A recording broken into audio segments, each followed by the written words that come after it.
One day Joseph has this dream. As we read last week, once Joseph had a dream, and when he told it to his brothers, they hated him even more. He said to them, "Listen to this dream that I dreamed. There we were, binding sheaves in the field, and suddenly my sheaf rose up and stood upright. Then your sheaves gathered around it and bowed down to my sheaves." Brothers said to him, "Are you indeed to reign over us? Are you indeed to have dominion over us?" So they hated him even more because of his dreams and his words. And then he had a second dream, same theme. "Look, I've had another dream," he said to his brothers. "The sun, the moon, and the 11 stars were bowing down to me." When he told it to his father and to his brothers, his father rebuked him and said to him, "What kind of dream is this that you had? Shall we indeed come, I and your mother and your brothers, and pound the ground before you?" All his brothers were jealous of him. His father kept the matter in mind. Now, we also read last week that while the brothers were far from home, they were tending the sheep, the livestock of their father. Dad, Jacob, sent Joseph to check on him. They went all the way to Shechem to find him. Well, they see Joseph coming, and they decided, hey, let's get rid of this dreamer. You know, they're going to kill him. They're going to kill him. They threw him into this pit, and they changed their minds, though, and these traders were coming by, and they sold their brother Joseph as a slave to these traders. And we spent some time talking last week about how all the brothers bore the guilt of this. It was collective guilt. They may not all have been going, yeah, let's get rid of him. Reuben, in fact, one of the brothers, he wanted to secretly get Joseph out of the pit and then take him back to Dad. But while he was away, they sold Joseph, and Reuben came back. He's complicit too, because they allowed this story to stand that their dad thought that Joseph had been killed by wild animals. So here we are. Joseph has been sold to these merchants for 20 pieces of silver. He's being transported to Egypt for resale like he was a used car. And that was Genesis chapter 37. Now, chapter 38 is kind of a story that doesn't stand with the rest. It focuses on Judah, one of the older brothers. But then we get back to the narrative with Joseph in chapter 39, and it begins like this.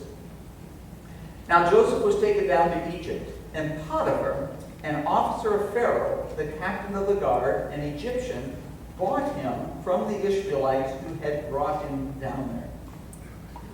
Now, up to this point in the story, there has been no mention of God.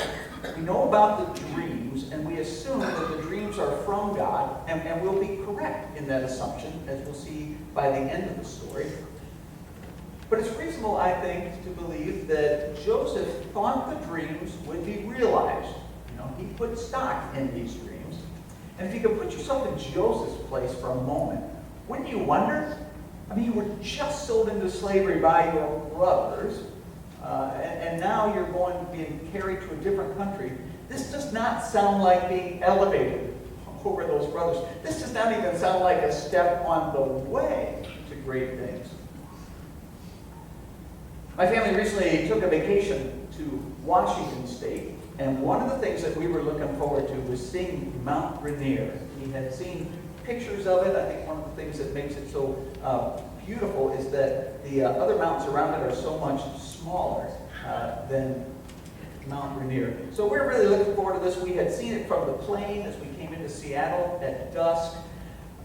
We saw it during our first full day in Seattle, although it was many, many miles away. We got a picture of that. It seems just massive. So we're so looking forward to seeing it closer. And for days, the weather did not cooperate. Even in Mount Rainier National Park, we knew that the mountain was there, but we couldn't see it. We so enjoyed the hiking, and we really wanted to see the mountain from the trails, while we're hiking around it. Well, on one particularly arduous hike, this is the view that we retreated to. And her daughter Abby took this picture with her phone, and then on the trail she edited it so that we could see the mountain. And And in fact, the artist's rendering is exactly where the mountain was. We just couldn't see it. And I wonder if this is how Joseph felt. God has this grand plan, but none of it is in sight. Not even God's presence was apparent. Sold by his brothers, carried into Egypt by slavers, resold to this dude Potiphar. You couldn't blame Joseph for wondering, where the heck is God in this? I think I see the mountain peeking through the clouds. Listen. The Lord was with Joseph, and he became a successful man. He was in the house of his Egyptian master. His master saw that the Lord was with Joseph, and that the Lord caused all that he did to prosper in his hands. So Joseph found favor in his sight and tended him. Potiphar made him overseer of his house and put him in charge of all that he had. From the time that he made him overseer in his house and over all that he had, the Lord blessed the Egyptian's house for Joseph's sake. The blessing of the Lord was on all that he had, in house and field. So he left all that he had in Joseph's charge, and with him there he had no concern for anything but the food that he ate. Borrow from an old show tune, everything's coming up roses. I mean, it's good for Joseph. Yeah, he's slave in the household, but he's the number one guy. He's the one that Potiphar trusts. The one who likely wondered what in the world has happened to God. Well, the narrator tells us in verse 2, which I just read, the Lord was with Joseph.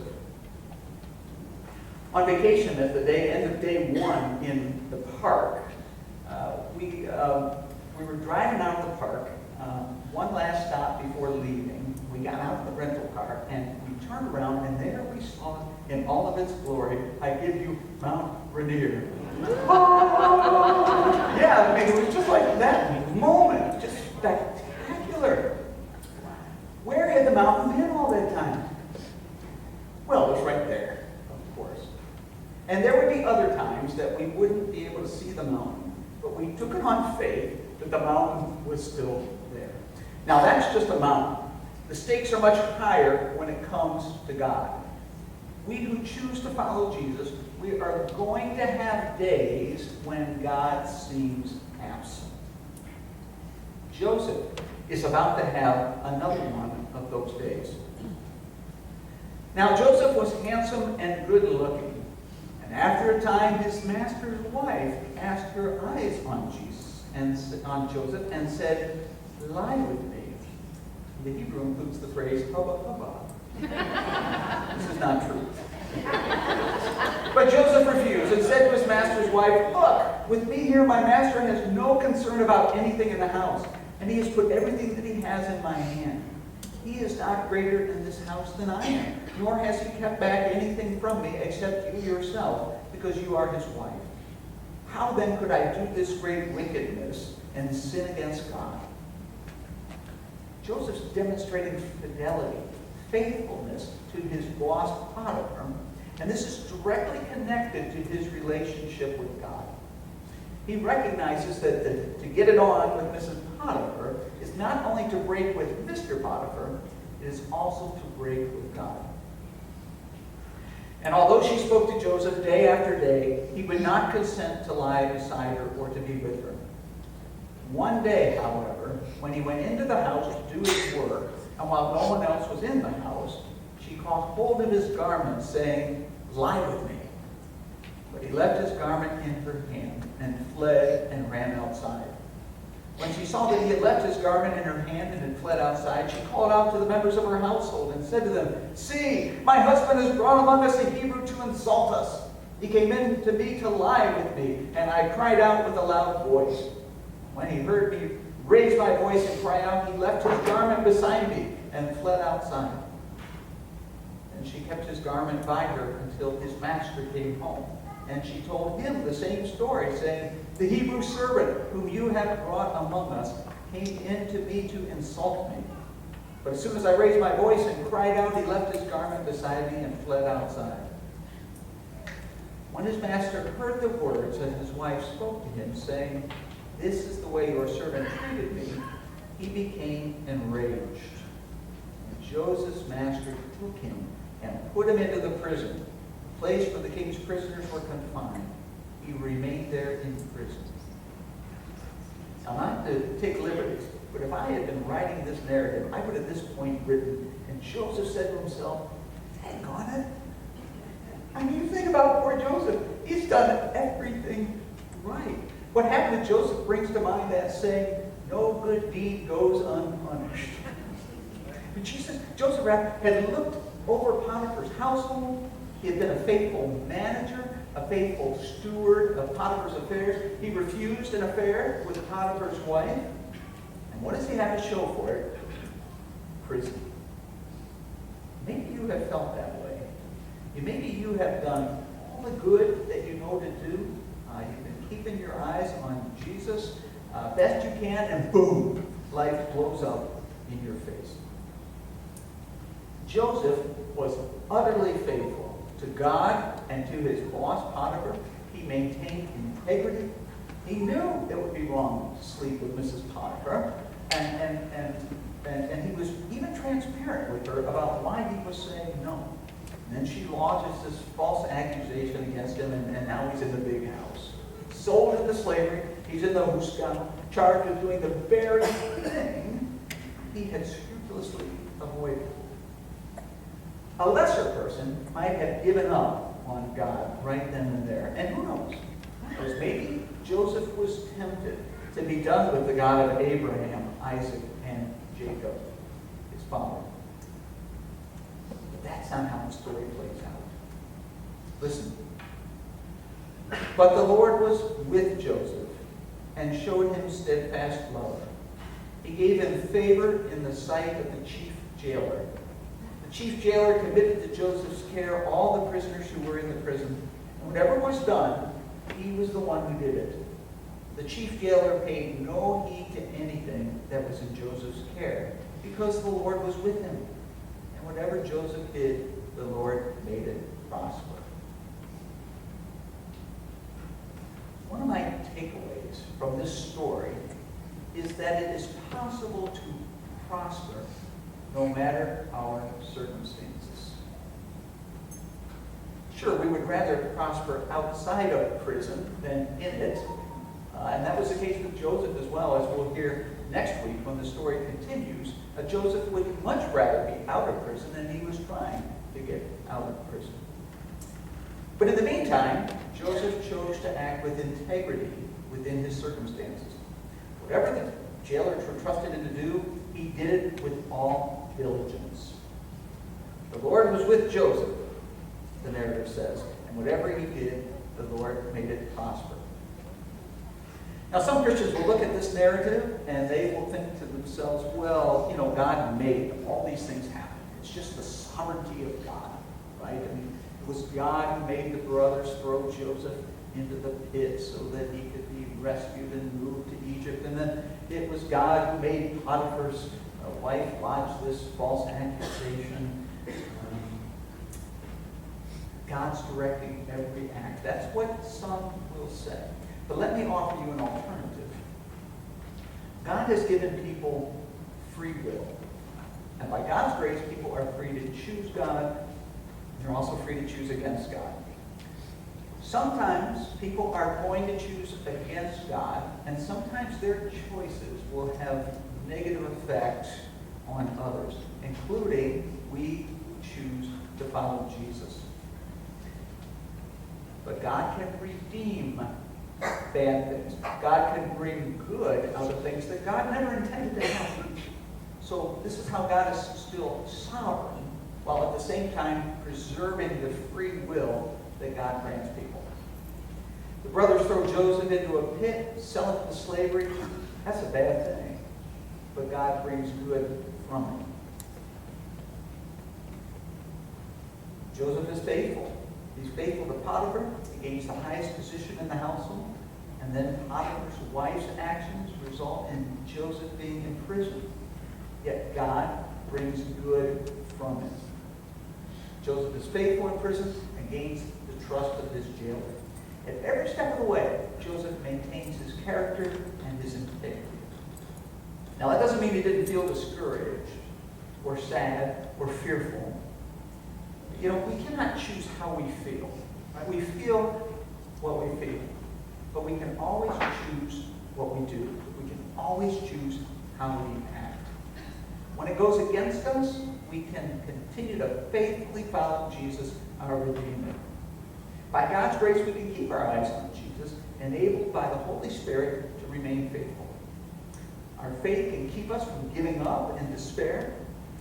Our faith can keep us acting honorably.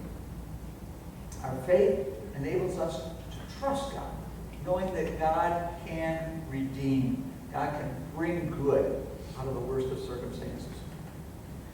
You know, I think we do best when we don't make too much of our circumstances, whether at the moment they are good or not so good. There's an old story, I understand it's a Chinese fable or parable, about a farmer. Now this farmer had one horse, and one day the horse ran away. A neighbor of the farmer said, "What bad luck." The farmer said, "Could be bad, could be good. Who can say?" Well, the very next day the horse returned, and with the horse came a whole herd of wild horses. And the neighbor said, "What good luck!" And the farmer said, "Could be good, could be bad. Who can say?" Well, the farmer's son was trying to break in one of these wild horses, and he was thrown from the horse and broke his leg. The neighbor said, "Oh, what bad luck." And the farmer said, "Could be bad, could be good. Who can say?" The next week, the army came by, conscripting all the young men for service. Well, they couldn't take the farmer's son because he had a broken leg. And the neighbor said, "What good luck?" And the farmer said, "Could be good, could be bad. Who can say?" Well, we can say this. Jesus has a way of redeeming or transforming things. Things that we thought could only be bad, God can bring good from them. This table is a reminder of this very truth. You know, when we think of a sinless person being put to death, a cruel death, when we think of that sinless person being the very Son of God who was sent out of the love of the Father, God was able to take that and redeem it to bring good for us. On the night in which he was betrayed, Jesus gathered his disciples around the table.